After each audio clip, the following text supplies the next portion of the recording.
Alors cette fois, il n'y a plus d'écho, normalement c'est bon, mauvais réglage de mon logiciel pour les deux précédentes vidéos, ça peut arriver, voilà. Donc, news suivante de journée, pour 13 000 $, les Américains vont pouvoir acheter cette citadine électrique chinoise. Alors on va essayer de voir de quoi il s'agit, donc c'est sur Numérama. Le constructeur chinois Kandi va lancer deux voitures électriques ultra abordables aux États-Unis. Après bonus écologique, la moins chère reviendra à moins de 13 000 $.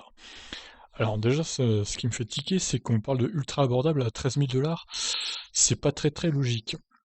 On a souvent à l'esprit que mobilité électrique rime avec voiture plus chère. Ces derniers mois, l'intrigante Citroën Ami est venue contredire cet a priori. Prochainement, la K27 se fera de l'autre côté de l'Atlantique. Selon les informations d'Electrek publiées le 30 juillet, le constructeur chinois Kandi va lancer deux modèles électriques aux États-Unis.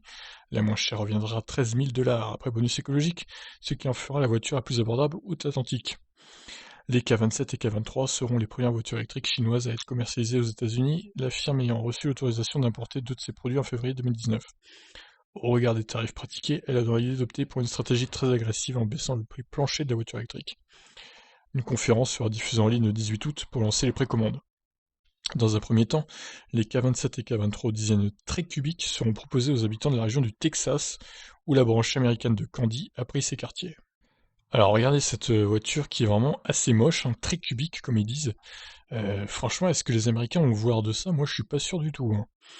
Les conducteurs américains qui racontent pour la K27 ou la K23 ne devront pas être très exigeants avec leur acquisition. Donc la K27, autonomie de 160 km, norme non précisée, donc ça se trouve c'est autonomie chinoise, donc en gros 100 km WTP, et il y a une vitesse de pointe de 100 km/h, puissance de 20 kW, elle peut accueillir 4 personnes et dispose quand même d'un écran tactile de 9 pouces pour l'infodivertissement. Waouh, c'est pas ouf, hein. La K23, donc 300 km d'autonomie, 110 km/h en Vmax, écran de 10 pouces. La K23 sera lancée à 29 990 $. Hors bonus écologique, mais c'est un prix délirant. C'est complètement délirant ce prix. Là, je comprends pas comment ils peuvent proposer des voitures pareilles à un prix pareil. Là, il y aurait eu la K23 au pire à 300 km, là, elle aurait été à 13 000 $. J'aurais dit pourquoi pas. Mais là, c'est vraiment hors de prix en fait. 30 000 $ pour une merde pareille. Mais c'est quoi ce constructeur qui est complètement fou? Les Américains, ils voudront jamais de ce genre de voiture.